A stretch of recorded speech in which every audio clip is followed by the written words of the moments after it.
कैवल्यं दिव्यदृक्साक्षी आदिकर्तारं कृपानिधे प्रणतक्लेशनाशाय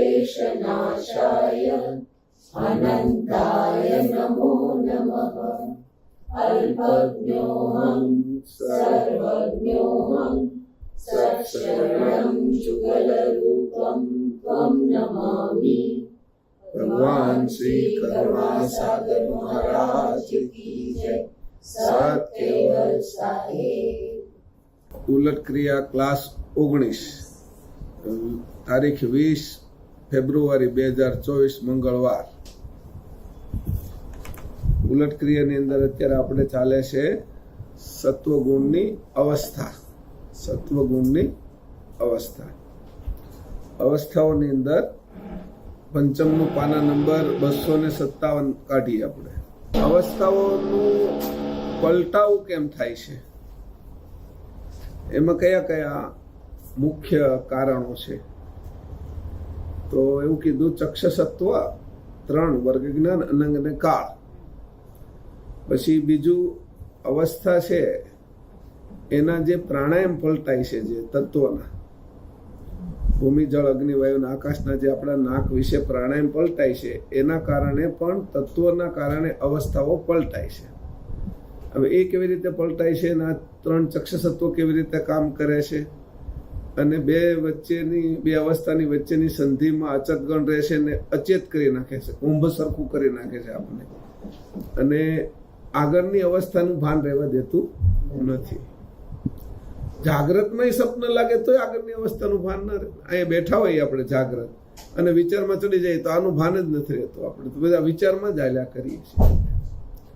તો એવી રીતે જોતા એમ કીધું કે આ અવસ્થાનું પલટો છે ને એ જ છે, એ આપણી સ્થિતિ છે, આપણે ક્યાં છીએ એની ખબર પડે છે, આપણે કઈ ભૂમિકામાં છીએ એની ખબર પડે છે। હું હમણાં મંત્રનો વિચાર કરતો હતો કે જે તત્વની જે અવસ્થા હોય એ અવસ્થાનું મંત્ર જે બોલતા હોય એ પ્રમાણે એની અસર થાય। રામ નામ બોલી છે આપણે, તો રામનું મંત્ર જે બોલી છે એ જો અપાન વાયુની સાથે બોલી તો જાગ્રત અવસ્થાનો થાય। એટલે જાગ્રત અવસ્થામાં વેખરી વાણીની અંદર આપણે થાય ત્યાં સુધી એનું મહત્વ રહે। બોલી ત્યારે અથવા આપણે બોલવામાં બધાને આકર્ષણ હોય એ સ્વાભાવિક થઈ જાય વેખરીમાં। પણ ધારો કે મધ્યમાંથી બોલીએ આપણે એ જ રામ, અને અવસ્થા બદલી જાય, સપન અવસ્થા થઈ જાય, તો લોહીના ધડકારાની અંદર એ જાય રામ। તમારી અંદર તમે હોઈ ગયા છો તો તે રામ રામ એ રીતે અંદર થયા જ કરતું હોય, તો પણ એ અજપા નથી। એવી રીતે અગ્નિ તત્વની અંદર જાય તો સુસુપ્તિની અંદર રામ રામ બોલાય। એટલે જે મંત્ર બોલે છે એને ખબર જ નથી કે કઈ અવસ્થામાં મંત્ર જાપ કરવો જોઈએ। કોઈ ગાયત્રી મંત્ર બોલે છે કે કોઈ અતિ ઉજાગ્રત સ્થિતિમાં જો મંત્ર કરવામાં આવે કોઈ પણ, તો એ તરત જ સિદ્ધ થાય।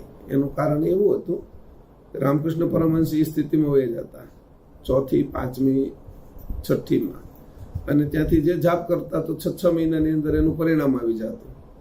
ક્યારેક વાનરનું રૂપ લઈ લેતા, ક્યારેક માતાજીને હારે તો એને પણ દૂધ આવવા મળતું સ્તનમાંથી, એવું બધું થતું। કારણ કે એ 5મી 6ઠ્ઠી અવસ્થાની અંદર તરત સિદ્ધ થવા મળે એ બધું।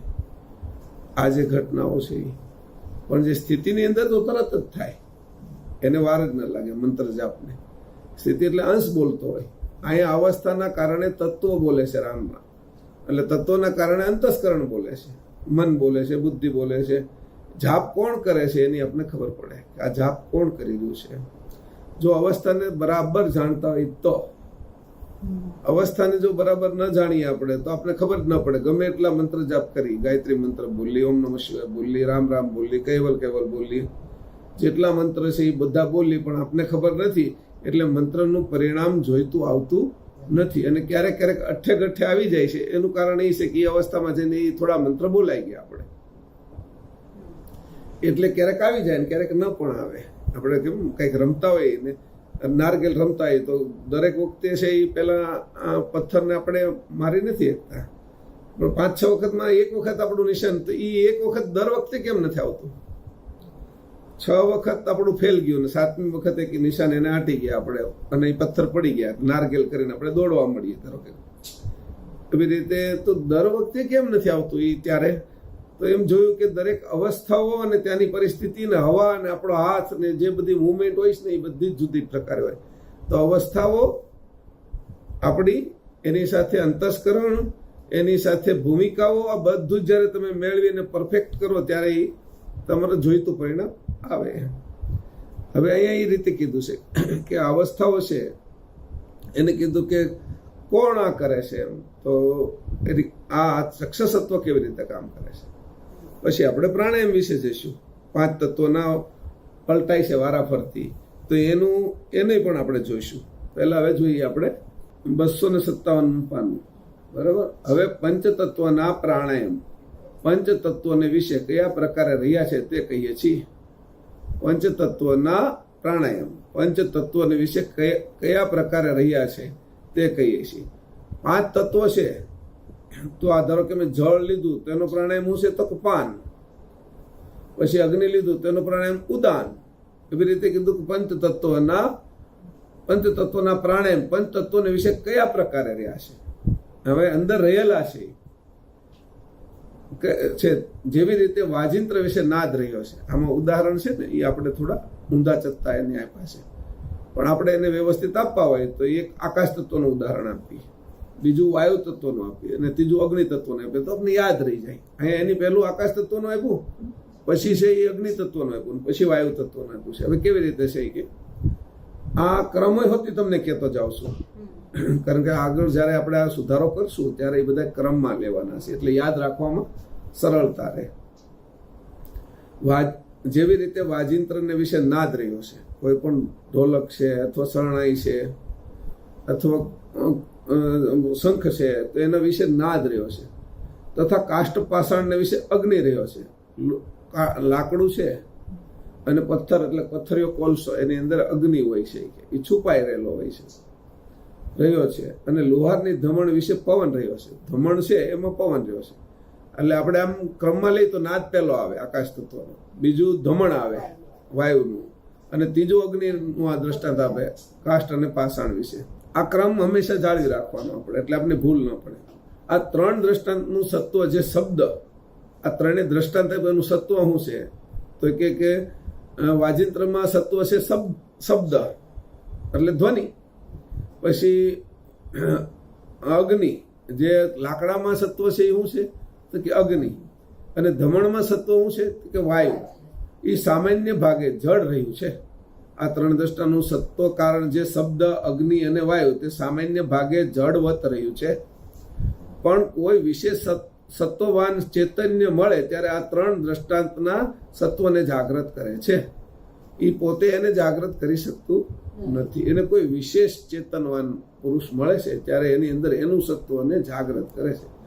જે કાષ્ટ પાષાણનો અગ્નિ, ધમણનો પવન અને વાજિંત્રનો શબ્દ, આ 3ને કોઈ વિશેષ સત્તાવાન ચૈતન્ય જાગૃત કરે છે, પણ આપોઆપ કોઈ જાગૃત થતું નથી. લાકડું એમનું પડ્યું રહે ઘણો સમય સુધી તો એ હળગતું નથી, પણ બહારથી કોઈ એને સળગાવે તો સળગે છે. વાસળી એમને પડી જ રહે તો એ વાગતી નથી. કોઈ એને વગાડે છે ત્યારે વાગે છે. પછી ધમણ એમને છે તે વાયુ ભરેલો જ છે, પણ એને લુહાર છે એ હાકળ ખેંચે તો એ ધમણ છે એ અગ્નિનું કામ કરે છે, અગ્નિ સળગાવે છે. તો આવી રીતે 3 છે એ એની અંદર સમાયેલા છે, અને એને કોઈ કાઢવાવાળો બીજો છે. પછી મેળવે છે ક્યાં તો કે જે એનું મૂળ સ્થાન છે એમાં મેળવે છે. અત્યારે શું છે એનું સહેલાણી કરશે. આ જે વાસળીની અંદર રહેલો ધ્વનિ એ વાસળીમાં સહેલાણી ઘરનો ધ્વનિ છે, પણ જ્યારે એને વગાડે ત્યારે આકાશ તત્વની અંદર એ મળી જાય છે, એટલે એના મૂળ ઘરમાં વયો જાય છે. એવી રીતે જે લાકડાની અંદર રહેલો અગ્નિ એ કોઈ ત્યાં સુધી એનું સહેલાણી કરશે, એને સળગાવે એટલે એ અગ્નિ મહદ અગ્નિની અંદર મળી જાય છે, અદ્રશ્ય થઈ જાય છે. એવી રીતે વાયુ જે ધમણીની અંદર હતો એ વાયુ મહદ પ્રાણની અંદર મળી જાય છે. તો 2 વસ્તુ થાય છે એની અંદર ઘટના. વિશેષ પુરુષ એને શું કરે છે તો કે એને જાગૃત કરે છે, અને જાગૃત કરીને એના મૂળ સ્થાનમાં મેળવે છે. જે સહેલાણી ઘર હતું એનું મૂળ ઘરમાં એને મેળવે. આ રીતે કરીને મેળવવાનું કામ કરે. હવે જ્યારે મળે છે ત્યારે શું કરે છે તો એનું એક કાર્ય પૂરું કરીને જાય છે. ધારો કે વાસળી છે તો તો એ એનું ધ્વનિ મહદ નાદની અંદર મળે, બે સજાતી છે એટલે એમાં મળે.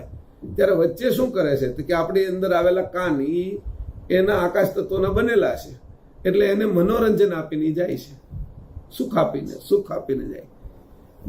આનંદ આવ્યો ને, એ સુખ આપીને પાછું એમાં મળી જાય છે, સુખ તો આપ્યું છે. એવી રીતે અગ્નિ છે, ઠંડી બહુ આવી છે અને આપણે પેટાવ્યો તો લાકડાની અંદરથી જે અગ્નિ મળે છે તે આપણે હૂફ આપીને પાછો મહત્માં ભળી જાય છે. એવી રીતે આ ત્રણેય દ્રષ્ટાંતો એવા છે કે આ જે ક્રિયા થાય છે એને જોવાની દ્રષ્ટિ જાગ્રત આપણે રહીએ તો આપને ખબર પડે. એટલે આપણી અંદર કેટલી વસ્તુ એવી હોય જે ભરેલી, સામાન્ય કોઈ એને જાગ્રત કરી શકતું નથી. વિશેષ કોઈ હોય એનો જાણકાર તો જાગ્રત કરે છે. હીરાની અંદર હીરો છે એવો એ જ્યારે મૂળ સ્થિતિમાં હોય છે ત્યારે એ પથ્થર જેવો જ હોય છે, કાચ જેવો હોય છે. કાચ જેવો નથી હોતો ક્યારેક, તો એની ઉપર એવો ખરબચડા પ્રકારની ચામડી થઈ ગઈ હોય તો આપણે પથ્થર કરતા ક્યારેક ખરાબ લાગે, લીલો ને કાળો એવો હોય હીરો. પણ જેને જાણનારો કોઈ હોય તો એને ઘસીને ઉપરના પડને કાઢી અને નીચેથી અંદરથી સરસ હીરો કાઢે છે. એવી રીતે એ કહે છે કે આ હું તમને દ્રષ્ટાંત આપું છું કેવી રીતે કરીને અવસ્થાઓ બદલાય છે. એ અવસ્થાઓ કોણ બદલે છે એના માટે. આ ત્રણને કોઈ વિશેષ સત્તાવાન ચૈતન્ય જાગૃત કરે છે ત્યારે કરે છે, પણ આપોઆપ કોઈ જાગૃત થતું નથી, કારણ કે એમાં સામાન્ય ચૈતન્ય રહ્યું છે. તેને કરીને આપોઆપ ચેતન થવાય નહીં. સામાન્ય ચેતન છે એ આપોઆપ ચેતન થવાય નહીં. આ ત્રણ દ્રષ્ટાંતના ન્યાયે પંચભૂતને વિશે પંચ સૂક્ષ્મ પ્રાણાયામ સામાન્ય ભાગે રહ્યા છે. પંચભૂતને વિશે એટલે ભૂમિ તત્વમાં અપાન વાયુ એ સામાન્ય ભાગે રહ્યો છે, એની અવસ્થા જાગ્રત છે. એને કોઈ વિશેષ પુરુષને તો ભૂમિમાંથી અપાન બહાર કાઢી અને અવસ્થાને જાગ્રત કરી નાખે. જળના વિશે પાન રહ્યો છે તો એને કોઈ વિશેષ મળે તો એ પાનને જાગ્રત કરીને અવસ્થા છે એ સ્વપ્ન કરી નાખે. એવી રીતે ઓલી જાગ્રત સ્વપ્ન અગ્નિના વિશે ઉદાન રહ્યો છે તો કોઈ વિશેષ પુરુષ મળે અને એનું જાણનાર હોય, આ ઉદાન વાયુને અંદરથી કાઢી અને પોતે છે એ એનો લાભ લઈ શકે છે અને એના પ્રમાણે કાર્ય કરી શકે છે અને એની અવસ્થા છે એ સુસુપ્તિમાં લઈ જઈ શકે છે. તો આ જે જાણે છે એને ખબર છે. એટલે આ પાંચ પ્રાણ જે ચાલે આપણા, એનું કીધું તો ભાઈ ભૂમિ તત્વનો પ્રાણ કેટલો ચાલે તો કે 12 આંગળ, તો કે જળ તત્વનો કેટલો ચાલે તો 16 આંગળ, અગ્નિ તત્વનો કેટલો હાલે તો 4 આંગળ, પછી વાયુ તત્વનો કેટલો હાલે તો કે 8 આંગળ અને આકાશ તત્વનો તો કે 2.5 આંગળ. બરાબર. આ ઈ જે છે એ વાયુ હાલે તો કે પછી ખબર કેમ પડે તો એનો દ્રષ્ટાંત થાય. આપણે કોઈ અરીસો લઈએ અને જે જગ્યાએથી એની ઉપર ઝાડ વળે એ એટલો ચાલે છે, ઝાડ જ્યાંથી નથી વળતી પાછો તમે લઈ જાઓ એટલે ઝાડ નથી વળતી એટલે એટલા આંગળ ચાલે છે. બીજી વસ્તુ કે તમે સૂક્ષ્મ ધ્યાન રાખતા હો અને આપણી છે એ સૂક્ષ્મ દ્રષ્ટિ થઈ ગઈ હોય તો જે જળ તત્વનો હાલે એ નીચેથી જાય એટલે આ બાજુ ભેજ સેજ કરી નાખે, ભીનાશ લાવી નાખે. એટલે એ ખબર પડે કે જળ તત્વ હાલે છે એ નીચેથી હાલે, અગ્નિ તત્વ ઉપરથી હાલે. તો અહીંયા છે જમતી ઓલી જેમ નાની એવી કીડી એમથી ચટકો ભરતી હોય, જો અગ્નિ તત્વ વ્યવસ્થિત જાણતો હોય તો એને ખબર પડી જાય કે અત્યારે અગ્નિ તત્વ હાલે છે. વાયુ તત્વ ત્રાસુ હાલે, ભૂમિ તત્વ મધ્યમાંથી હાલે, આકાશ તત્વ આખામાં ચાલે. તો આવી રીતે આપણને ખબર પડે છે કે આ તત્વ ચાલે છે એટલે એ મહત પ્રાણાયામ વિશે અત્યારે કયો વાયુ ભળી રહ્યો છે. મારી અંદરનો ઉદાન વાયુ ધારો કે મહત તત્વમાં ભળી રહ્યો છે એટલે એ મને પરિણામ આપે સુસુપ્તિ અવસ્થાનું. સુસુપ્તિ હું છું જાગ્રત પણ મૂઢ જેવો છું. તમે હું બોલું છું પણ તમે કઈ એને સમજી શકતા નથી. એ જે ન સમજી શકવાનું કારણ આ ઉદાન વાયુ અત્યારે ચાલી ગયો એ એટલું તમને ન સમજાણું. શિક્ષક બધાને ભણાવે છે પણ બધા પૂરેપૂરું, કારણ કે પૂરેપૂરે ત્યાં સુધીમાં તો ફર્યા કરે છે અવસ્થાઓ. તો એ અવસ્થાઓના કારણે જે ઘટના ઘટે છે એ પૂર્ણ જાગ્રત નથી રહી શકતો એટલે એનો નંબર એની સમજ તે ઓછી થઈ જાય અને જે જાગ્રત રહી શકે છે એની સમજ વધી જાય. અને જાગ્રત રહેવા માટે આ લોકો શું કે ટટ્ટાર બેસો, એમ ટટ્ટાર બેસવાનું કે એટલે આજે કરોડરજ્જુના એનો થોડો દુખાવો થાય એટલે દુખાવાના કારણે જાગ્રત રહીએ આપણે, પીડાના કારણે પણ આપણે જાગ્રત રહીએ. અહીંયા આવી રીતે કીધું છે કે ભાઈ આ રીતે પાંચ તત્વના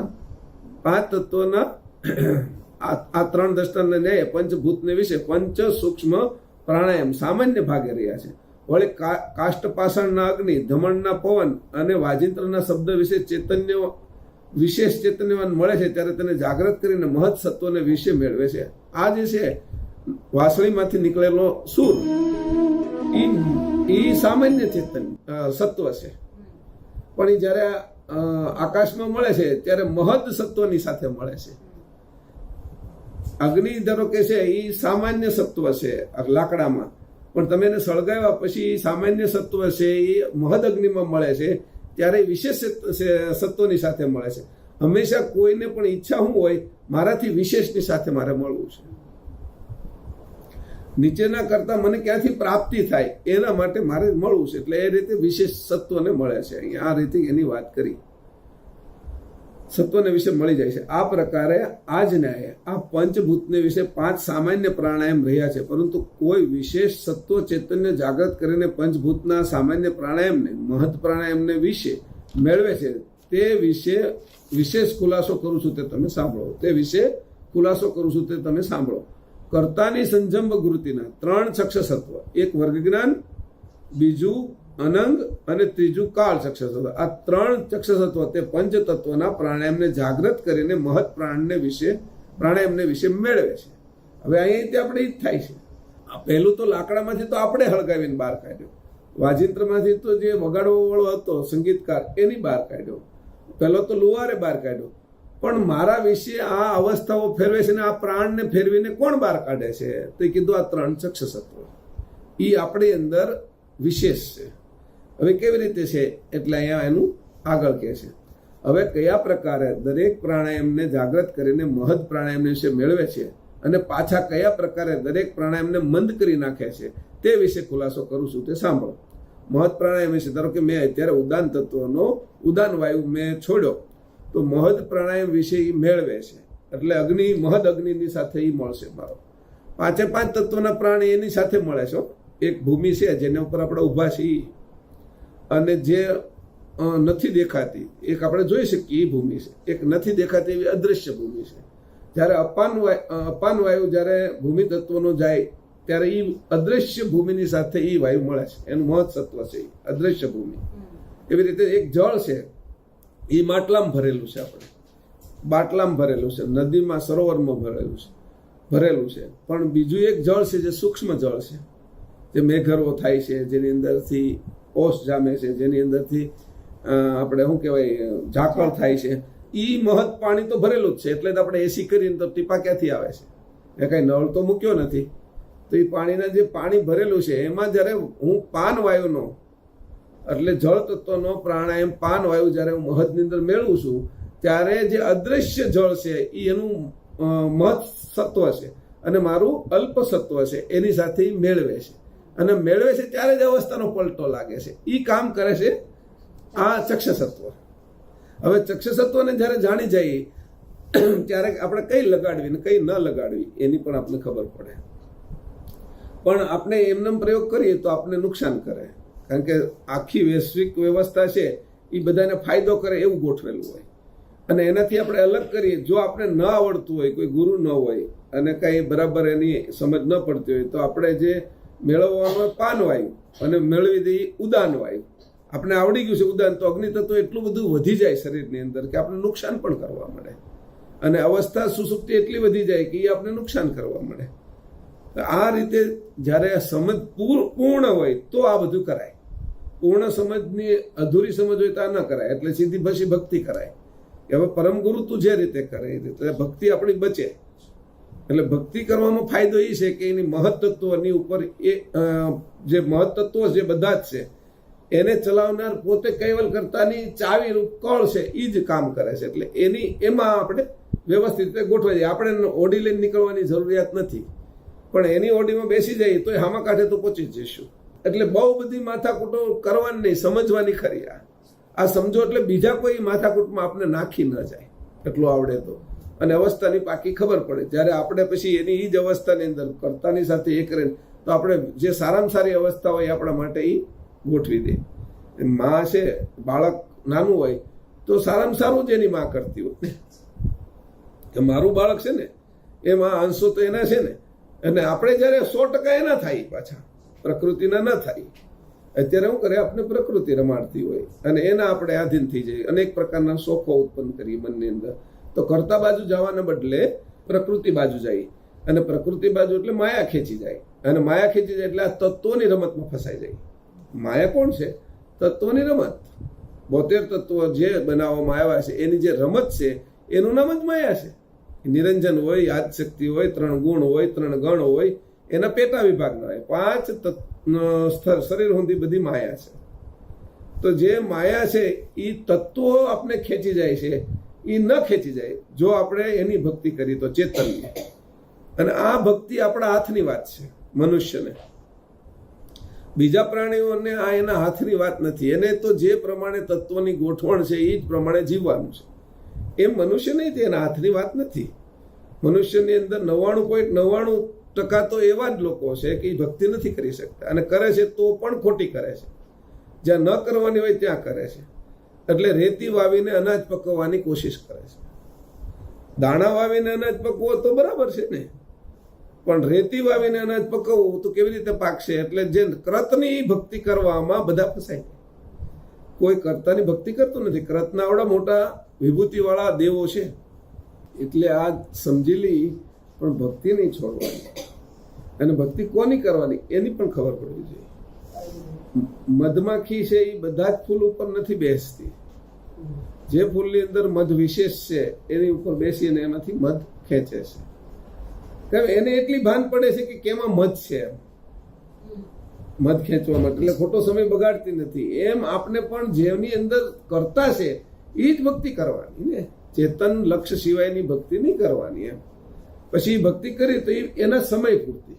ધારો કે આજે મેં ચપ્પલ પહેર્યા તો એ પગમાં જ પહેરવાના, અને બહાર જાઓ ત્યાં સુધી જ પહેરવાના. એમ પછી એને માથા ઉપર નહીં રાખવાના, અને ઘરમાં કે રસોડામાં પહેરીને નહીં જવાના. એ વિવેક સામાન્ય વિવેક છે. તો એ આપણે મનુષ્યને જે વિવેકની ખબર નથી પડતી, એ બધા પશુની જેમ જ જીવે છે. એને પ્રકૃતિ જ ખેંચી જાય છે. એને તત્વો જ પોતાના જાળમાં લઈ લે છે, અને તત્વોએ જાળમાં લીધા છે એટલે આપણે અંશ નથી રહ્યા. છે અંશ. શરીર ચલાવીએ છીએ આપણે, પણ શરીર હું છું એવું સમજી બેઠા છીએ. કારણ કે આ વસ્તુને જાણતા નથી ને, આમાં કેટલા તત્વો કઈ કઈ રીતે કામ કરે છે. 72 તત્વોનું જ્યાં સુધી બંધારણને જ જાણતા ત્યાં સુધી મોટા મોટા યોગી થઈ જાય, તપસ્વી થઈ જાય, સિદ્ધ થઈ જાય, ભગવાન થઈ જાય, અનેક પ્રકારના ઐશ્વર્યો આપણે અગર આવી જાય તો પણ કામનું એક સમયે તે વયા જવાના. કે એ આપણી સાથે નથી ટકવાના, આપણે આપણી સાથે રહેવાના છીએ. તો એવો પ્રયાસ કરીએ કે જાગ્રતમાં મનુષ્ય જન્મ છે ને આપણે આપણી સાથે રહેતા શીખી જાય. તો આ જાણીશું તો રહેશું. આ જાણ જો એ જશે, વિસરાઈ જશે તો આપણે વિસરી તો ગયેલા જ છીએ. અત્યારે ફરીથી જાણ માટેનો પ્રયત્ન કર્યો, પરમ ગુરુ આવ્યા તો આપણે આ જાણ મળે. બાકી હવની ભક્તિ કરે છે, નવધા ભક્તિ કરે છે, કોઈ અષ્ટાંગ યોગ કરે છે, કોઈ તપના જુદા જુદા વિભાગો છે, કોઈ વૈરાગ્યની જુદી જુદી પેલી કરે છે, કોઈ દાન કરે છે, કોઈ તીર્થાટન કરે છે, કોઈ મંત્ર જાપ કરે છે. પણ એ બધા જ તત્વો વિશે જ કરે છે. કર્તા વિશે જ બધું ચાલી રહ્યું છે. કર્તાને કોઈ જાણતા નથી. એનાથી આગળની શક્તિ એનામાં હોતી જ નથી. એટલે બધા જ એક સમય આવે ને એટલે ત્યાંથી પૂરું થઈ જાય. એટલે દેવો બધા થાકી જાય અસુરોની સામે લડતા લડતા. એટલે એ પછી તરત બ્રહ્માજી આગળ જાય. કે દેવોની આપણે ઉપાસના કરી, પણ એ જયારે થાકી જાય ત્યારે ક્યાં જાય છે? બ્રહ્માજી આગળ જાય. બ્રહ્માજી એનો નિવેડો બરાબર નથી કરી શકતા, અને એ એમ કહે છે કે ભાઈ આ હું નહીં કરી શકું. એમ તો હાલો હું તમારી સાથે વિષ્ણુ આગળ આવું. એમ તો વિષ્ણુ આગળ જાય, એની ઉપાસના કરે, એની સ્તુતિ કરે, અને એને પ્રસન્ન કરે. પછી વિષ્ણુ જેટલું કામ કરીએ કે એટલું કરે, પણ એનાથી વધારાનું કંઈક આવ્યું તો વિષ્ણુ એમ કે હાલો શંકર આગળ જઈએ. એટલે એ બધા શંકર બ્રહ્મા વિષ્ણુ શંકર એ નથી પહોંચી શકતા, તો એમ કે હાલો શક્તિ આગળ જાય, આદ્ય શક્તિ આગળ. અને એવી રીતે કરીને એક સમય તો એવો આવે છે કે તત્વની જે મર્યાદા છે એની બહારનું કાર્ય તત્વ નથી કરી શકતું. એ મર્યાદિત છે, અને અંશ છે એ અમર્યાદિત છે. એનું પરિણામ છે. અંશ ન હોય તો આ આંખની અંદર સૂર્યચંદ્ર છે જ એના અંશો, પણ અંશ ચેતન અંશ ન હોય તો એ સૂર્યચંદ્રના અંશો કઈ કામ ન કરી શકે. કાનની અંદર દિગ અને પાળના અંશો છે જ તે સાંભળવા માટે, પણ ચેતન અંશ ન હોય તો એ સાંભળી ન શકે. એવી રીતે નાકે અશ્વિની કુમાર છે, પણ ચેતન અંશ ન હોય તો આ અંશો કાર્ય કરી ન શકે. એવી રીતે જોતા કે બધાની મર્યાદા છે, બધા જ દેવોની એના વિશેષ છે, એટલે વિશેષની મર્યાદાઓ છે. સૂર્યચંદ્ર 12 મોટા છે, પણ મારી આંખે સૂર્યચંદ્ર છે એના અંશ નાના છે, પણ મારા બેક્ટેરિયાની આંખ કરતા તો બહુ મોટા છે. આ મારી આંખ, મારી અંદરના જે બેક્ટેરિયાની આંખો છે એટલી ઝીણી છે, એટલી બારીક છે કે એની આ મારી આંખો તો એમાં બહુ મોટી લાગે મને. તો એવી રીતે એનું મહત્તા, એમ સૂર્યચંદ્રની મહત્તા, પણ એ બધી મહત્તા છે એ મર્યાદાવાળી છે, અને અંશની જે મહત્તા છે એ અમર્યાદિત છે. કારણ કે એ બધાને જ તે જીવાડે છે, બધાને જ ચેતન કરે છે, બધાના કાર્યની અંદર બધાને પ્રવૃત્ત કરે છે. તો અહીંયા કીધું ચક્ષસત્વ અવસ્થાના ભેદે. આ જે મેં તને વચ્ચે જે વાત લઈ લીધી ને એ ધ્યાન રાખવા જેવી હતી, એટલા માટે મેં કરી તમને કે ભાઈ આપણી મર્યાદાઓ છે જ. અને આપણે જ્યારે મને સમજુ છું મહેશ, ત્યારે મર્યાદિત છું. હું જ્યારે મને પ્રાણ સમજુ છું ત્યારે મારી મર્યાદા હજી એનાથી ઉપરની થઈ જાય છે, એટલે હું થોડો વિશાળ થાઉં છું એમ. પણ જ્યારે હું શુક્રાણુ હશું, બેક્ટેરિયા હશું, મારી મર્યાદા તો એકદમ નાની હતી.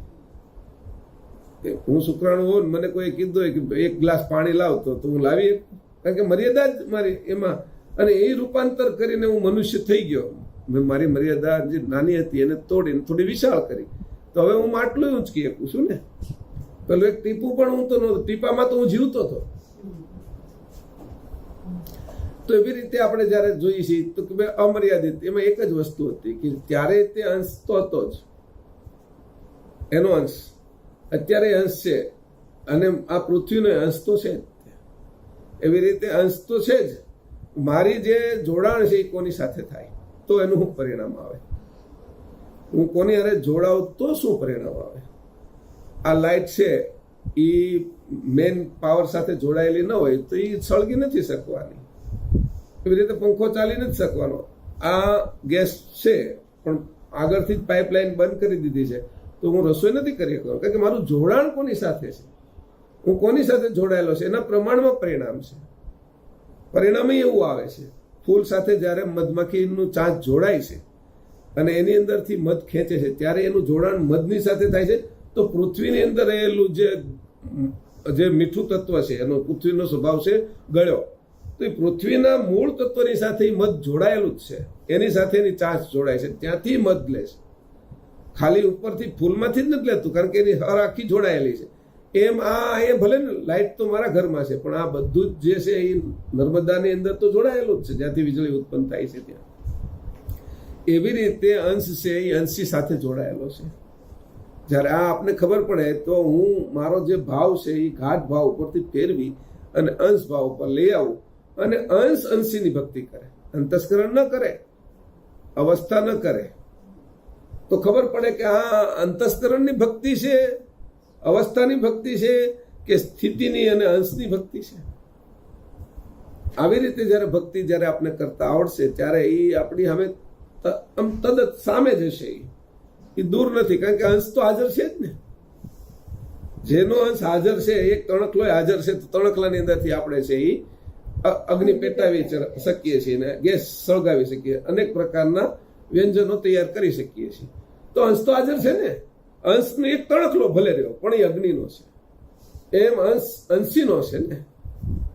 એટલે એવી રીતે આપણે એનો ફાયદો મળશે. અહીંયા આ રીતે કીધું કે આ 3 ચક્ષસત્વ. હવે આગળ વાંચીએ. હવે કયા પ્રકારે દરેક પ્રાણાયામને જાગૃત કરી મહદ પ્રાણાયામને વિશે મેળવે છે. અત્યારે મેં તમને જાગૃત અંશને કરીને મેળવવાની કોશિશ કરી છે. અહીંયા અત્યારે વાણીથી બોલીને કાન દ્વારા તમને મેં અંશને જાગૃત કરી, અંશીને અરે કેવી રીતે મેળવવું એ એક પ્રક્રિયા કરી છે. અહીંયા અત્યારે થઈ ગઈ જો સૂક્ષ્મ રીતે જોઈએ તો. હવે અહીંયા અત્યારે હું કહું છું કે ભાઈ આ ચક્ષસત્વ કેવી રીતે કામ કરે છે, એવી રીતે કીધું. હવે કયા પ્રકારે દરેક પ્રાણાયામને જાગૃત કરી મહદ પ્રાણાયામને વિશે મેળવે છે અને પાછા કયા પ્રકારે દરેક પ્રાણાયામને મંદ કરી નાખે છે તે વિશે ખુલાસો કરું છું, તે સાંભળો. પ્રથમ વર્ગ જ્ઞાન ચક્ષસત્વ જ્યારે પૃથ્વી તત્વના પ્રાણાયામને જાગૃત કરે છે, એટલે કયો અપાન વાયુ નાકની મધ્યમાંથી જે વહેતો પ્રાણ છે એ જે 12 આંગળ જાય છે એ અહીં ધ્યાન રાખજો ચોખવટ કરી કેનો કે પૃથ્વી તત્વનો પ્રાણાયામ એને જાગૃત કરે છે. ત્યારે અનંગ ચક્ષસત્વ તે પૃથ્વી તત્વના પ્રાણાયામને મહદ પ્રાણાયામને વિશે મેળવે છે. અનંગ શું કરે છે? કામ છે, એને મેળવે છે ને એનો આનંદ છે. મહદ સામાન્ય અને મહદ બે મળે છે તો એ આનંદ છે. ત્યારે હા મહદ પ્રાણાયામ વિશે મેળવે ત્યારે જાગ્રત અવસ્થા સ્ફુરે છે. અવસ્થા ક્યાંથી પૂરી કે આ રીતે જયારે મેળવ્યું ત્યારે જે અનંત ચક્ષુસત્વએ જે કામ કર્યું ત્યારે જાગ્રત અવસ્થા સ્ફુરી આપણી અંદર. આ જાગ્રત અવસ્થા 864 અજપાનો જાપ ભોગવે છે. હવે જો એક તો મુખ્ય અવસ્થા કોઈ પણ હોય, મુખ્ય અવસ્થા દિવસની અંદર મુખ્ય 5 વખત 5 અવસ્થાઓ હોય છે. એના પેટામાં દરેકમાં 5 અવસ્થાઓ હોય છે. પોતાની એક અને બાકીની 4 એ રીતે અવસ્થા હોય છે. આમાં 864 ગુણ્યા આપણે 5 કરીએ એટલે 4320 જાપ એક અવસ્થાના પૂર્ણ થાય 24 કલાકના હિસાબે. 1 મિનિટના 15 શ્વાસ, 901 કલાકના એવી રીતે 21,600 શ્વાસ 24 કલાકના થાય ત્યારે 4320 ગુણ્યા તમે 5 કરો એટલે 21,600 શ્વાસ આપણા પૂરા થાય. તો 21,600 શ્વાસ વિશે જ અવસ્થાઓ છે. મુદ્દો છે આ. અવસ્થાઓ ક્યાં ભરી છે તે કે શ્વાસનો જે પલટાવાનો જે સમય છે એના વિશે જ અવસ્થાઓ ભરેલી છે કે ભોગવે છે. હવે આમાં કીધું 864 પ્રાણાયામ સુધી આ અવસ્થા પેટામાં રહેશે. મુખ્ય અવસ્થા જે હાલતી છે પછી જાગ્રતમાં જાગ્રત હોય. તો એવી રીતે કીધું ને 864 શ્વાસ છે અજપા જાપ એટલે જે એને કીધું મંત્ર જાપ એ જુદા છે, અજપા જુદા છે. આ ખાસ ધ્યાન રાખવાનું. પેલું કીધું કે 21,600 છે એમાં તમે કહો છો કે ગુદા સ્થાનેથી 600, લિંગ સ્થાને છે એ 6,000, નાભીના 6,000, હૃદયના 6,000, કંઠના 1,000, આજ્ઞા ચક્રના 1,000 ને બ્રહ્મરંધના 1,000 એવી કરીને 600 તમે 21,600 કયો છો. આ જાપ તમે અહીંયા આ રીતે કીધું છે જાપનું, એ તમે ચક્રના હિસાબે કીધું છે. પણ જે અહીંયા જે જાપ જપવાના છે એ ચક્રના હિસાબે નથી. આ ખાસ ધ્યાન રાખજો. અહીંયા જે જાપ જપાય એની સાથેના જ જાપ છે પણ અવસ્થાના હિસાબે છે આ જાપ. એ શ્વાસ જ છે. ઓલા જે દેવને આપવાના છે અને આ અવસ્થાને માટે જાય છે. પેલા જે ગુદાસ્થાને બેઠેલા ગણપતિને 600 આપી છે, બ્રહ્મા બ્રહ્માણીને છે એ 6,000 આપી છે, વિષ્ણુ લક્ષ્મીને 6,000 આપી. અહીંયા કોને જાય છે કે એના દેવને જાય છે એ જાપ. અને અહીંયા જે જાય છે એ જાપ અવસ્થાને વિશે જાય છે. તો અવસ્થામાં જાપ જે જાય છે એને અને ચક્રના જાપને જ્યારે આપણે ભેગા કરીએ એટલે તરત પરિણામ આવે. અમુક પ્રકારનું પરિણામ છે એ ન આવતું હોય એનું કારણ એ આવું જ હોય કે એક વસ્તુ તમે સાધી લીધી પણ બીજી બાકી રહી ગઈ એટલે એ પરિણામ આવતું નથી. એટલે એ કીધું ભોગવે છે. ત્યાર પછી કાળ ચક્ષુસત્વ પૃથ્વી તત્વના પ્રાણાયામને મહદ પ્રાણાયામને વિશેથી વિખોટો પાડીને મંદ કરી નાખે છે. એમાં તે એનો ટાઈમિંગ મૂકેલો જ છે. પણ કાળ ક્યારે લાગે? જ્યારે વર્ગ જ્ઞાન ને અનંગ એની મંદતા આવે ત્યારે કાળ લાગે. જો એની અંદર હજી તે અનંગની અને વર્ગ જ્ઞાનને જાળવી રાખીએ આપણે, કારણ કે એના બેના 3 ભાગ છે. કાળ ચક્ષુસત્વના 4 ભાગ છે.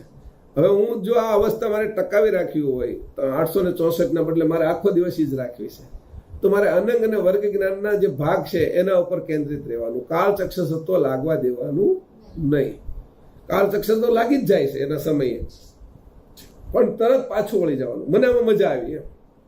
જેમાં આપણે થાકી જઈએ, કોઈ રમત રમતા રમતા, સાયકલિંગ કરતા કરતા, પાણીમાં તરતા તરતા, દોડતા દોડતા કોઈ પણ જગ્યાએ આપણે થાકી જઈએ ત્યારે એને કંઈકથી મજા કાઢવાની કે મને આમાં મજા આવી. એટલે પછી આમાં એક તળાવ દેખાય છે, ડુંગર દેખાય છે, કેટલો સરસ છે, એટલે આ થાક ઉતરી જાય છે. મને જે આનંદ આવ્યો ને વર્ગ જ્ઞાન આવ્યું અને મને ત્યાં પહોંચવું છે પેલા તળાવ સુધી, એટલે પેલો થાક છે એ કાળ ચક્ષુસત્વ આવતું નથી. આપણે ઘણી વખત જોઈએ છીએ જે આમ તો ઘરે કામ કરવું બહુ કે ભી પડે છે કે તમે 2 કામે કરતા નથી, પણ ગરબા લેવા જાવ તો 12 વાગ્યા સુધી લ્યો છો. ત્યાં કેમ આવ્યું? તો ત્યાં આગળ એની કાળ ચક્ષુસત્વને લાગવા નથી દીધું. કેમ કે વર્ગ જ્ઞાન અનંગ મને મજા આવે છે, બધા જોવે છે, કપડાં પહેર્યા છે એ જોવે છે, હું કેમ લઉં છું એ જોવે છે ગરબા. તો એના કારણે એક પ્રકારનું વર્ગ જ્ઞાન અને અનંગના ભાગ વધી ગયા. એને જ તમે ઘરે હોય એ જ સમય બે જ એ મારો 2 રૂપ છે, એક મહેશ અહીંયા છે ને એક ગરબા લે છે. મને ગરબા બહુ ગમે છે ધારો કે, અથવા કોઈ પણ કાર્ય એવું છે કે એમાં થાક લાગે છે પણ મને ગમે છે, સાયકલિંગ છે, તરવા જવું છે, મને ગમે છે. તો હું અહીંયા ઘરે જે મહેશ છે ને એને તો એમ કીધું ને પાણી લઈ આવો તોય નથી લેવા જતો, ઉભો થતો. કારણ કેમ કે એના માટે હવે એને કાળ ચક્ષુસત્વ લાગેલું છે ત્યારે. પણ પેલો જે બહાર છે એને શું કર્યું તો કે એને કાળ ચક્ષુસત્વ ન લાગવા દીધું, એમાં રસ ઉત્પન્ન કર્યો. જેની અંદર રસ આવે નિરંતર એમાં વર્ગ જ્ઞાન અને અનંગના 3 ભાગ હંમેશા વધી જાય. એટલે ઓલા 4 ભાગ નીચા પડે. અહીંયા આ વાત આપણે આડકતરી રીતે સમજાવી. આ જો કોઈ સમજે તો એને પોતાની અવસ્થાને જાળવી રાખ્યું હોય તો જાળવી શકે એની પણ વાત કરી. એટલે કાળને કેવી રીતે રોકવો એની વાત કરી હતી. અહીં આવે કીધું વિશે વિખૂટો પાડી બંધ કરી નાખે ત્યારે જાગ્રત અવસ્થા લીન પામી જાય છે. ત્યાર પછી વર્ગજ્ઞાન ચક્ષત્વ જ્યારે જળ તત્વના પ્રાણાયામને જાગ્રત કરે છે. જળ તત્વનો પ્રાણાયામ એટલે પાન, જે એને જાગ્રત કરે છે. ત્યારે અનંગ ચક્ષત્વ તે જળ તત્વના પ્રાણાયામને લઈને મહદ પ્રાણાયામને વિશે મેળવે છે. મહદ પ્રાણાયામ જે છે, મહદ જળ એની સાથે એને મેળવે છે. જ્યારે મેળવે છે ત્યારે એનો અનંગ જાગ્રત થાય છે. ત્યારે સ્વપ્ન અવસ્થા સ્ફુરણ થાય. આ સ્વપ્ન અવસ્થા 864 મહદ પ્રાણાયામ સુધી ભોગવે છે. ત્યાર પછી કાળ ચક્ષસત્વ તે જળ તત્વના પ્રાણાયામને મહદ પ્રાણાયામથી વિખૂટો પાડી મંદ કરી નાખે છે. ત્યારે સ્વપ્ન અવસ્થા લીન પામી જાય છે. આ રીતે આખું પ્રક્રિયા સામાન્ય ચાલે છે. પણ મારે એમાં વિશેષ ચલાવી હોય તો હું વિશેષ ચલાવી શકું એમ. હવે ત્યાર પછી આમાંથી જે લોકોએ વિશેષ ચલાવી એ લોકો સિદ્ધ થયા છે, તપસ્વીઓ થયા છે, ઐશ્વર્યવાન પુરુષો થયા છે, એને વિશેષ ચાલી છે. અને કોઈ ધારો કે વિશેષ ન ચલાવીને ઐશ્વર્યવાન પુરુષો થાય, એને આગળના જન્મનું કાંઈ હોય અને ભક્તિ એટલી હોય કે એને બીજા લોકો કરે એમાંથી અહીંયા મળી જાય. હું કરતો પણ મારી જે ભક્તિ કરતા હોય ને, મારી સાથે એક રહેતા હોય ને, એને હોતી એનો ફાયદો મળી જાય, એને આડકતરું મળી જાય. એટલે ભક્તિનું મહત્વ એટલે છે. પણ ભક્તિ હવે કોની કરવી? તો જે હું ખાબોચિયાની ભક્તિ કરું તો મને 8-10 મને જેટલું પાણી હોય એટલું જ પાણી મળે ને. પણ હું ધારો કે નદીની ભક્તિ કરું તો મને પાણી વિશેષ મળે. પણ સઘન ઘનની ભક્તિ કરું તો ન ખૂટે, અખૂટ મળે. એમ મારી ભક્તિ છે એ કેવલ કરતાની હોવી જોઈએ, પરમ ગુરુની હોવી જોઈએ, પરમ ચૈતન્યની હોવી જોઈએ. હું ચૈતન્ય છું એટલે મારે આમાં કાંઈ કોઈની ભક્તિનો વિરોધ નથી, વિરોધ એનો નથી. પણ મારે કરવી કોની જોઈએ વાસ્તવમાં એને એ ખબર છે કે મારે આની જ કરવી જોઈએ એમ. એટલે અહીંયા કીધું છે કે આ રીતે આપણે વિશેષ આમાં પ્રાપ્ત કરી કે ત્યારે સ્વપ્ન અવસ્થા લીન પામી જાય છે. હવે ત્યાર પછી વર્ગજ્ઞાન ચક્ષસત્વ અને અગ્નિ તત્વના પ્રાણાયામ, વર્ગજ્ઞાન ચક્ષ અગ્નિ તત્વના પ્રાણાયામ જાગ્રત જ્યારે જાગ્રત કરે છે. એટલે કયો? ઉદાન જાગ્રત કરે. હવે જાગ્રત કેવી રીતે કરતો હશે? પહેલા તો આપણે દિવાસળી હળગાવતા હતા અને ગેસ પ્રગટાવતા. ગેસ સ્ટવ આપણે પ્રગટાવો તો દિવાસળી હળગાવી. ત્યાર પછી દિવાસળી બાકસ નીકળી ગયું અને પેલો લાઇટર આવી ગયું. હવે તો તમે આપણે બટનને દબાવો અને કરો છો ત્યાં થઈ જાય. હવે પેલી દિવાસળી બતાતી નથી. એમ જે વર્ગજ્ઞાન અનંગ અને કાળ ચક્ષસત્વ એટલા સૂક્ષ્મ થઈ ગયા છે કે આપણે દેખાતા નથી. પણ એ ગેસ પ્રગટે છે એટલે ખબર પડે છે કે આની અંદર તણખો થયો છે, કોઈ વિશેષ અગ્નિ લાગેલો છે અને એ આની સળગાવ્યું છે. એમ અવસ્થા ફરે છે એટલે ખબર છે કે આ ચક્ષસત્વએ કામ કર્યું છે. આ ન્યાય. ત્યાર પછી વર્ગજ્ઞાન ચક્ષસત્વ અગ્નિ તત્વના પ્રાણાયામને જાગૃત કરે છે અને અનંત ચક્ષસત્વ તે અગ્નિ તત્વના પ્રાણાયામને લઈને મહદ પ્રાણાયામને વિશે સંયોગ કરે છે, મેળવે છે. સંયોગ કરો એટલે મેળવવું. અનંત ચક્ષસત્વ એને મેળવે છે. હવે આમાં પહેલા જ કીધું કે મેં અદ્રશ્ય પૃથ્વી આરે મેળવ્યો, જે અપાન વાયુનો હતો એટલે જાગ્રત.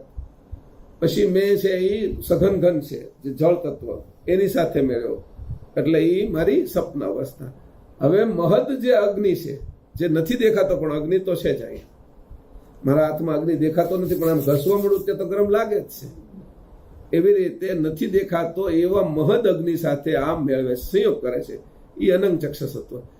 ત્યારે સુસુપ્તિ અવસ્થા સ્ફુરણ થાય છે. આ સુસુપ્તિ અવસ્થા 864 પ્રાણાયામ સુધી ભોગવે છે. ત્યાર પછી કાળ ચક્ષસત્વ તે અગ્નિ તત્વના પ્રાણાયામને મહદ પ્રાણાયામથી ભિન્ન પાડીને મંદ કરી નાખે છે. હવે આમાં આ બધી ક્રિયા તો એક હરખી જ લાગે છે. પણ મેં જે આની અંદર જે વર્ગજ્ઞાન અનંગ વધાર્યું કેના કારણે, તો મેં કીધું કે જો નથી દેખાતી ભૂમિ, આ ભૂમિ દેખાય છે ને એક એવી ભૂમિ છે નથી દેખાતી, એની સાથે અપાન મેળવે છે. પછી આ જળ દેખાય છે અને સઘન ઘન દેખાતું નથી, એની સાથે જે એ જળ તત્વનો પાન વાયુ મેળવે છે. અને એક અગ્નિ આ દેખાય છે પણ બીજો અગ્નિ જે છે એ દેખાતો નથી, જે મહદ અગ્નિ છે. સઘન ઘન, મહદ અગ્નિ અને અદૃશ્ય ભૂમિ એના વિશે મેળવે છે. આ મેં તમને વિશેષ એટલા માટે સમજાવ્યું કે વર્ગજ્ઞાન અને કાળ જાગ્રત રહે. નકર એમ લાગે કે એકનું એક હાલ્યા કરે છે. સમજાણું? ભાઈ આમાં 864 આ જાગ્રત કર્યો અને આ એમ નથી. તો એવું લાગે કે આને તો જાગ્રત અવસ્થા છે, તરત જ આપણે સુસુપ્તિમાં જઈશું. પણ મેં જે વિશેષ વાત હું કરી, વર્ગ વિજ્ઞાન આનંદ તમારી અંદર મેં જાગ્રત કર્યો કે ભાઈ આ રીતે કરીને અગ્નિ તત્વ, ત્યાર પછી કાળ ચક્ષુ અગ્નિ તત્વનો પ્રાણાયામ મહદ પ્રાણાયામથી ભિન્ન પાડીને મંદ કરી નાખે. મહદ પ્રાણાયામથી એને ભિન્ન કરે, થોડોક એનો બીજ રેવા દે ઘાટ વિશે. બાકીનો પ્રાણાયામ મળી ગયો છે. કયો? ઉદાન વાયુ મહદ ઉદાનની અંદર મળી ગયો છે. પાન વાયુ મહદ પાનની અંદર મળી ગયો છે. અપાન વાયુ મહદ અપાનની અંદર મળી ગયો છે. પણ એનું જે બીજ છૂટું પાડે ને એમાં એક ભાગ રહી જાય. એ જે રહી ગયો ને એ ભાગ પાછો મંદ પાડીને અંદર બેસી ગયો. કારણ કે હવે જયારે નવીથી જાગૃત કરવો છે ત્યારે એને પેટાવવો પડશે. એ વાટ રૂપે છે, એ વાટની શું કહેવાય, અણી રૂપે છે. બરાબર? એવી રીતે જયારે માંથી આપણે જુદા પડ્યા તો જે મહદ પ્રાણ હતો એ તો વયો ગયો, પણ એક નાનો જે નાળની અંદર રહેલો જે પ્રાણ હતો ને એ જે નાભીમાં બેઠેલો છે, એ જ આપણે જયારે એ જશે ને ત્યારે મૃત્યુ થશે આપણું. એ જ આત્મા છે. નાભીમાં જે બેઠેલો પ્રાણ છે એ નાળની અંદર હવે રહી ગયો છે. એ રીતે અહીંયા પણ છે કે આ અવસ્થાને પાછું જાગ્રત કરશે. નવા શરીર માટે એ અહીંથી છૂટશે, મુખમાંથી, ગુદાસ્થાનથી, આંખમાંથી અને બ્રહ્મરંધમાંથી. એ પણ જે અંશે થયો છે એના માટે એ નથી. એ પ્રાણથી આવતો જતો નથી. અંશને તો વૃત્તિથી આવે જાય છે. આ આત્મા પરમાત્મા ને બ્રહ્મના અંશો છે એ પ્રાણથી આવે જાય છે. જ્યારે અંશ છે એ વૃત્તિથી આવે જાય છે. ખાલી વૃત્તિ કરે ત્યાં થઈ જાય છે. પેલા આંગળી અડાડીને આપણે પેલું કરવા જતા હતા કે આનું બટન કરો તો 2 ઉપર કરી દો કે પંખો વધારે છે 5 ઉપર. પણ હવે તો આમ કરીએ છીએ એટલે તરત થઈ જાય છે. કેમ કે એ સૂક્ષ્મ થઈ ગયું આ વસ્તુ. એટલે અહીંયા સૂક્ષ્મ વસ્તુ થઈ જાય એને ખાસ ધ્યાન રાખવાનું. એ સુસુપ્તિ અવસ્થા લીન થઈ જાય છે. હવે ત્યાર પછી વર્ગ જ્ઞાન ચક્ષુ તો પવન તત્વના પ્રાણાયામને જ્યારે જાગ્રત કરે. કયો પવન તત્વનો પ્રાણાયામ? પવનનો વ્યાન. એને જાગ્રત કરે છે. ઓલો જે અંદર હતો ને થોડો ભાગ એને જાગ્રત કરે છે. ત્યારે અનંત ચક્ષુ તે પવન તત્વના પ્રાણાયામને લઈને મહદ પ્રાણાયામને વિશે સંયોગ કરે છે, એની સાથે મેળવે છે. ત્યારે તુરીય અવસ્થા સ્ફુરણ થાય છે. આ તુરીય અવસ્થા 864 મહદ પ્રાણાયામના જાપ સુધી ભોગવે છે. ત્યાર પછી કાળ ચક્ષુ તે પવન તત્વના પ્રાણાયામને મહદ પ્રાણાયામથી વિખૂટો પાડીને મંદ કરી નાખે છે. અંદરનો મંદ પડી જાય, મહદ એની અંદર ભળી જાય, 2 ભાગ કરી નાખે. દરેક વસ્તુના 2 ભાગ થઈ જાય.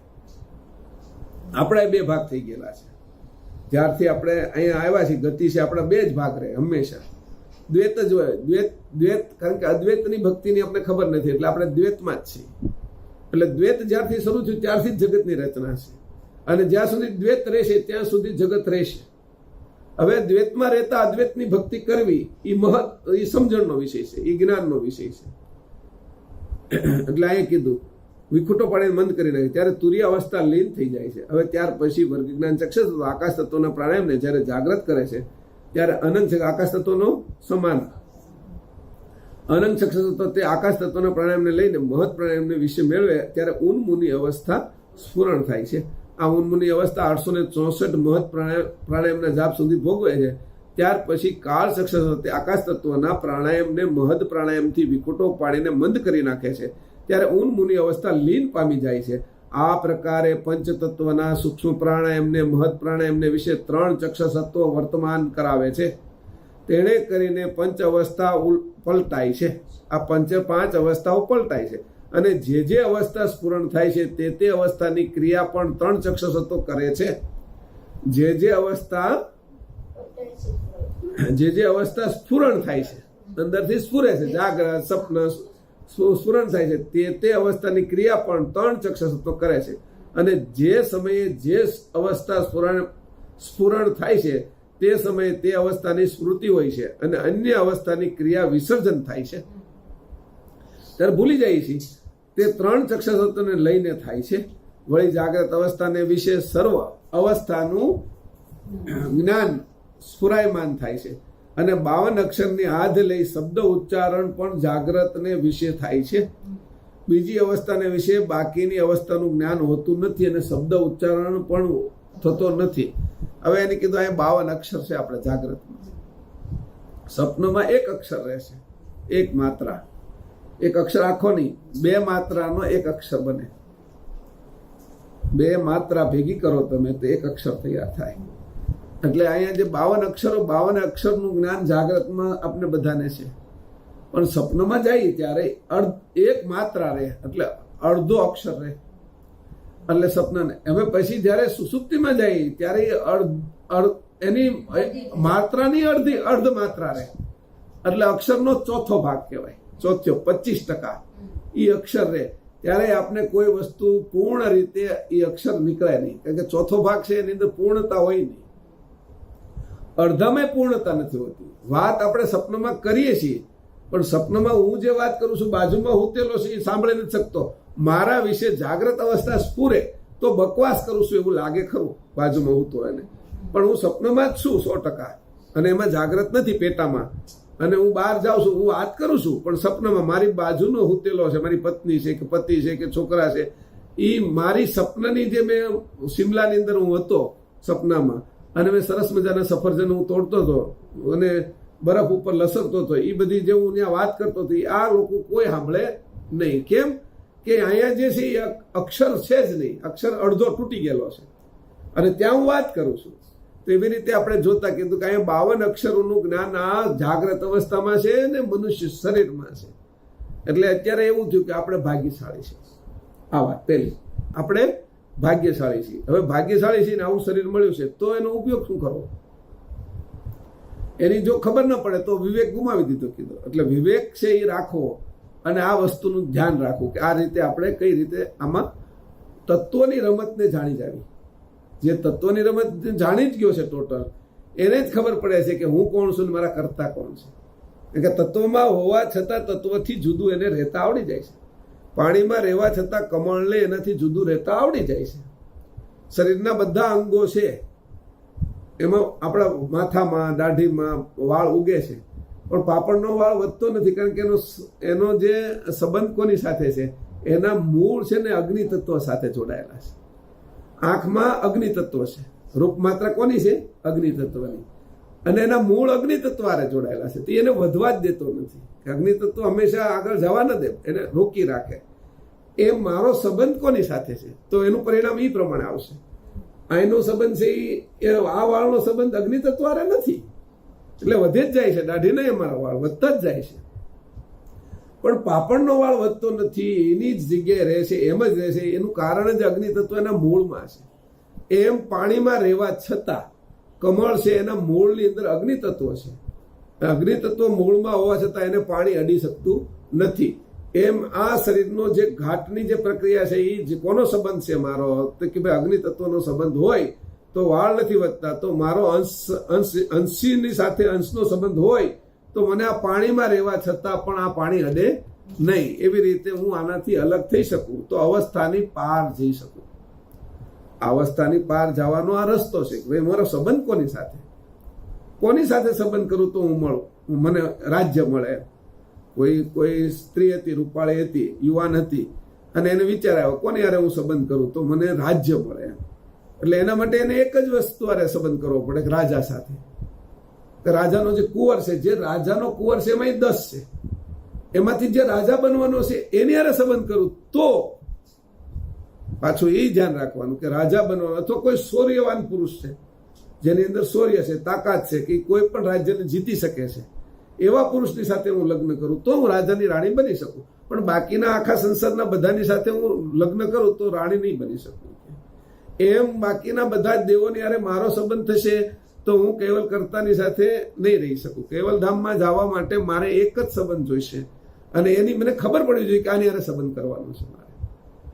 એ જયારે મને ખબર પડી ગઈ એટલે ત્યાર પછી મેં એની ઉપાસના શરૂ કરી. શંકર મેળવવા હતા પાર્વતીજીને બીજો જન્મ છો હિમાલયના ત્યાં, તો એની જે ઉપાસના કરી નારદજીએ નાનપણ, એને જો કોઈ શીખવાડે નહીં તો એને કઈ શંકર ન મળે. ઉપાસના શીખવાડી એને નારદજીએ, અને એ ઉપાસના તપ કર્યું એટલો લાંબો સમય સુધી. એ તપના પરિણામે જેના માટે તપ કર્યું તે વસ્તુ એને મળીને રહી. હવે એ જ આપણે અત્યારે કરી રહ્યા છીએ. આ કઈ તપ કરવાનો વિષય નથી, આ સમજણનો વિષય છે, વિવેકનો વિષય છે. મારે હું પોતે અંશ અને અંશીની સાથે એક કેવી રીતે રહું, એની જે એકતા છે એ કઈ રીતે કરું તો અવસ્થાનો ભેદ મટી જાય. અવસ્થાનો જે અત્યારે ભેદ આપણને નડે છે ને એ જ આપણા અવતારો કરાવે છે. જુદા જુદા અવતારો કરાવવાનું કારણ, આપણા જુદા જુદા જન્મો કરાવવાનું કારણ અવસ્થાનું ભેદ જ છે. કે જે અવસ્થામાં આપણો પ્રાણ છૂટે છે એ કર્મના આધીન હોય છે, અને જે કર્મને આધીન રહેતો જ નથી, જે અવસ્થાને જાણી જાય છે એને કર્મ ક્યાંથી નડ્યું? આ જે પાણીની અંદર જે કમળ રહે છે એને ક્યાંથી પાણી નડે? એ તો પાણીમાં જ ખુશ રહે છે, એમાં જ આનંદ કરે છે, પાણી એને અડતું નથી. એમ આપણે સંસારની અંદર રહેવા છતાં સંસાર આપણે અડતો નથી અને સારની સાથે જોડાયેલા રહીએ છીએ. સાર કેવલ કરતા છે, તો સારની સાથે જોડાવાનું આ સમજણ છે. એટલે એને કીધું આ બધું જાણવાથી આપણે આ ફાયદો થશે. 259. હવે કયા ભેદે કરીને બીજી અવસ્થામાં જ્ઞાન થતું નથી, તેમજ શબ્દોચ્ચાર પણ નથી થતો, એની વાત કરું છું. એક પ્રશ્ન કર્યો એની વાત. વળી જાગ્રત અવસ્થાને વિશે સર્વ અવસ્થાનું જ્ઞાન થાય છે તે કયા અનુક્રમે કરીને થાય છે? ઈ હોતી કહેવાય. બ્રહ્મરંધ અને આંખ અવસ્થાઓ ક્યાં ક્યાં રહી છે એ પાછું એનું સ્થાન હવે આપી દે છે. કારણ કે તમને જો આ ખબર પડે તો તમને ધ્યાનમાં આવે કે ક્યાંથી આપણે જોડાવું. એમ તો કે જાગ્રત ક્યાં રહી છે? તો કે આંખ વિશે. તો કે સ્વપ્ન ક્યાં છે? તો કંઠમાં. સુસુપ્તિ ક્યાં છે? હૃદયમાં. પછી તુરિયા નાભીમાં, અને ઉન્મુનિ બ્રહ્મરંધમાં. તો એનું સ્થાન આપી દીધું ઘાટ વિશે. બરાબર, તત્વમાં તો આપી દીધું કે ભાઈ કઈ તત્વની કઈ અવસ્થા છે એ પણ આપી દીધું. પણ ઘાટ વિશે ક્યાં રહે છે હવે એ સમજાવે છે કે આ જાગ્રતમાં કેમ આ બધું તમને થશે, કે આ બધો ફાયદો તમને કેમ મળશે, મનુષ્ય શરીરમાં કેમ મળશે, તમે આ જાણો છો તો વિશેષ કેમ મળશે. તો એની અહીં વાત કરી તે સાંભળો. જાગ્રત અવસ્થા તો નેત્ર દ્વારે કરીને સ્ફુરણ થાય છે. આ નેત્ર દ્વારની નાડીઓના છેદ બ્રહ્મરંધને વિશે એકતા રાખીને રહ્યા છે. આંખને તરત જ સમાચાર, બધા કરતા મેન ઇન્દ્રિય આંખ ઉપર જ આપણું હાલે છે. નકર તો કેટલાય ભટકાઈ જાય. હાન થાય ને ત્યાં 50% પબ્લિક તો રોડ ઉપર ભટકાઈ ગયેલી જ હોય. આ તો તરત નિર્ણય લે છે. પેલો ગાડી આપતા હોય ને તો આપણે તરત કંઈક આવી ગયું તો તરત આમ નિર્ણય લઈશ. તમે જુઓ, આંખ બ્રહ્મરંધની સાથે એટલે તરત મગજ તરત જ કંટ્રોલ કરી લે છે હાથને. એને આપણે ખબર નથી કે પેલું કબૂતર આડું આવી ગયું, કૂતરું આડું આવી જાય છે. ક્યારેક બ્રેક મારવાનો સમય નથી રહેતો તો આપણે કાઢી લઈએ છીએ. એટલે એ સમયની અંદર રીતે તો આંખ ઉપર બ્રહ્મરંધની અંદર જે ઉન્મુની અવસ્થા છે, એટલે ત્યાં નિરંજન પુરુષનો વાસ છે. નિરંજન પુરુષ વધારે સક્રિય છે, કે વિભૂતિ હૃદયથી મોટી એની છે, અને એની સાથે જોડાય એટલે એ બચાવી જ લે છે આપણે. અહીંયા આ રીતે છે કે ભાઈ એકતા રાખીને રહે છે. આ બ્રહ્મરંધને વિશે આકાશ તત્વનું વિશેષપણું રહ્યું છે. કે નિરંજન કેના દેવ છે? આકાશ. વિશેષપણું રહ્યું છે ને આકાશ તત્વનું. અવકાશ વિશેષ છે, ફટાકનારાનું ત્યાં પહોંચી જવાય છે. પણ બહુ ગળદી હોય તો આપણે નથી જઈ શકતા. લગ્ન પ્રસંગમાં ગયા હોય, કોઈ મેળામાં ગયા હોય, એક્ઝિબિશનમાં, તો બહુ ગળદી હોય તો આપણે ત્યાં 500 ફૂટનો રસ્તો આમ અંદરથી પસાર થવો હોય તો 5-7 મિનિટ થઈ જાય. પણ કોઈ નથી તો 1 મિનિટમાં પહોંચી જઈએ છીએ. એમ આકાશ તત્વ છે. અને નિરંજન પુરુષ છે ઐશ્વર્યતાવાળા. એટલે એના હિસાબે અહીં કીધું કે વિશેષપણું રહ્યું છે. ક્યાં? બ્રહ્મરંધમાં. અને આ વિશેષપણને હંમેશા જાળવી રાખવાનું. આની સાથે આપણે રમત રમવાની. આંખથી આજ્ઞા ચક્ર એ આંખ જ છે. પછી બંનેને ભેગી કરીને આજ્ઞા આપણે કીધું ને, મૂલાધારથી લઈને મંત્ર શરૂ કર્યો હતો ને, નૂરતા, અક્કલ, સુરતા, આરત, ઐશ્વર્યતા, આજ્ઞા અને ચૈતન્યતા. તો એ અહીંયા બંનેને ભેગી કરી દીધી. કારણ કે ત્યાં સ્ત્રી પુરુષ બે ભાગ નથી રહેવા દીધા. જમણી નાડી જે ઈડા અને પિંગળા એ બેને સુષ્મણામાં લઈ આવ્યા. એટલે આ આપણી ત્રીજું નેત્ર એ જાગ્રત થઈ ગયું. ત્રીજું નેત્ર જાગ્રત થઈ ગયું. આ બે આંખે તો જેટલું જોઈએ છે એટલું તો દેખાય છે, પણ એના કરતા અનેક ગણું દેખાય છે આ આંખે તે. અને એનાથી વિશેષ દેખાય છે ત્રીજી આંખે દેખાય છે. તો એ રીતે કરીને નેત્ર સ્થાને કરી જાગ્રત અવસ્થા ને બ્રહ્મરંધમાં રહી છે. આ બ્રહ્મરંધને વિશે આકાશ તત્વનું વિશેષપણું રહ્યું છે. અને આ વિશેષ આકાશને વિશે પરમ કારણ દેહ રહ્યો છે. તેમજ આ પરમ કારણ દેહમાં ઉન્મુની અવસ્થા રહી છે. આ ઉન્મુની અવસ્થામાં નચિત અંતસ્કરણ રહ્યું છે. જો આ બધી ઝીણી બાબત આપને ખબર પડી જાય. આ નચિત અંતસ્કરણને વિશે મહદ સુજાણ કેવલ કરતાના અંશવૃત્તિનો જે અંશ તે દેહ સ્ફુરણ સાજનો સાક્ષી અને સર્વાતીત, સર્વનું જીવન, સર્વનો પ્રેરક તથા પ્રકાશક, સર્વનો ચિંતક, તેમજ સર્વથી અચિંત્ય, સર્વના અવ્યક્ત સત્વરૂપ અને સર્વના અવ્યક્ત મહત્વ રૂપ એવો અચિંત્ય, અવ્યક્ત, સુજાણ સ્વરૂપ મહદ કેવલ કરતાનો જે અંશ તે દેહાતીત દેહને વિશે રહ્યો છે. તે આપણું પોતાનું શુદ્ધ સ્વરૂપ, તે નિજ જાણપણું જાણવું. આ જાણપણું તે તે સર્વ પદાર્થ સંયુક્તની જાણના જીવન રૂપ હોય તે આ સર્વ પદાર્થના પદાર્થ સંયુક્તની પદાર્થ નહીં હોય અને જાણે હોય બે ભેગી જાણના જીવન રૂપ હોય તે સદાકાળ અવ્યક્ત મૂર્તિમાન સદાકાળ અવ્યક્ત છે વ્યક્ત નથી મૂર્તિમાન પાછું મૂર્તિમાન કીધું રૂપ છે પાછું એનું અવ્યક્ત ને મૂર્તિ હોય એનું રૂપ તો હોય ને હા પણ કઈ રીતે કે સદાકાળ અવ્યક્ત મૂર્તિમાન અવ્યક્ત છે ને મૂર્તિ છે એની માન તથા લક્ષ રહિત લક્ષ્ય અને અલક્ષ્ય એનાથી રહિત અખંડ એકરસ રૂપે રહ્યો છે આમ છે છતાં જાણપણું અવસ્થા પલટાવાથી અવસ્થાની સાથે લીન પામી જાય છે કારણ કે આપણે આ ભૂલી જ જાય છીએ અંશને આપણે પોતાને એ અવસ્થા પલટાવાથી જાણપણું લીન પામી જાય છે વિસરાઈ જાય છે કારણ કે આ જાણ તો પદાર્થ સંયુક્તની હતી તે અવસ્થા બદલાતા લીન પામી હતી પદાર્થ સાથે જોડાયેલી હતી ને પંચભૂતના ભૂમિ જળ અગ્નિ વાયુ અને આકાશ તત્વોની સાથે જોડાયેલી હતી એટલે એ લીન પામી જાય છે આ વિષયને સ્પષ્ટ સમજાવવા એક દ્રષ્ટાંત કહું છું તે સાંભળો જ્યારે સૂર્યનું પ્રતિબિંબ જળ વિશે પડે છે અને જળ ઉપર કંઈક આવરણ એટલે લીલ વગેરે આવે છે ત્યારે જળ સંયુક્ત સૂર્ય લીન પામી જાય છે પછી નીચે પ્રકાશ જતો નથી લીન પામી જાય પછી આપણે સૂર્ય દેખાતો નથી પણ ઓલી લીલ હટાવી લો તો એનો પ્રતિબિંબ આપણે દેખાય છે લીન પામી જાય પણ નિજ સૂર્ય તો તેમનો તેમ જ રહે છે તે ઉપરનો સૂર્યની અંદર કઈ ફરક નથી પડતો પદાર્થ છે એની અંદર અવસ્થાનો પલટો છે મૂળ મારા અંશમાં કોઈ અવસ્થાનો પલટો નથી અહીંયા વાત કરી દીધી હું તો એવો ને એવો જાઉં છું તેવી જ રીતે અહીં પ્રાણાયામ રૂપ જળને વિશે નિજ જાણ સ્વરૂપનું પ્રતિબિંબ રહ્યું છે તેની ઉપર પંચતત્વના વિકાર સંયુક્ત આ પ્રાણાયામ રૂપ આવરણ આવેલા છે એથી કરીને આ પ્રાણાયામ સંયુક્ત જાણ અવસ્થાને વિશે લીન પામી છે વળી આ પ્રાણાયામ સર્વ પદાર્થ સંયુક્ત રહેલો છે આ કારણને લીધે પદાર્થ સંયુક્ત જાણ અવસ્થા પલટાતા લીન પામે છે હવે આ પંચતત્વના પ્રાણાયામમાં જે આવરણ આવે છે તેને લાવનાર 3 ચક્ષસત્વ છે અને આવરણને દૂર કરે છે તે પણ 3 ચક્ષસત્વ છે એટલે જો આવરણ લાવે છે હવે આપણે કઈ રીતે એને કરવું આપણે આ અગ્નિ છે એ મારી રોટલી હળગાવી દે છે અને એ રોટલી પકાવે પણ છે તો મારે જાગ્રત રહેવાનું છે મારે સમય એને પલટાવવાની છે ઉલટાવવાની છે ફેરવવાની છે તો મારી રોટલી બરાબર પાકશે એનાથી મારો ભૂખ પૂર્ણ થશે સંતોષ થશે પણ એ જ રોટલીની યજ્ઞ બાળી દેવાનો છે અહીંયા ચક્ષસત્વ આ જ કામ કરે છે જો તમે ભૂલ કરો તો એ ચક્ષસત્વ છે આવરણ થઈ જાય એ જ આવરણને મટાડનારા છે પણ આ 3 ચક્ષસત્વ કરે છે આ પ્રકારે પદાર્થ સંયુક્ત જાણ અવસ્થાને વિશે લીન થાય છે પણ પદાર્થ સંયુક્ત જાણ અવસ્થાને લીન થઈ જાય અવસ્થા લીન થાય તો એના વિશે લીન થઈ જાય પણ નિજ જાણ સ્વરૂપ તે સનાતન હોય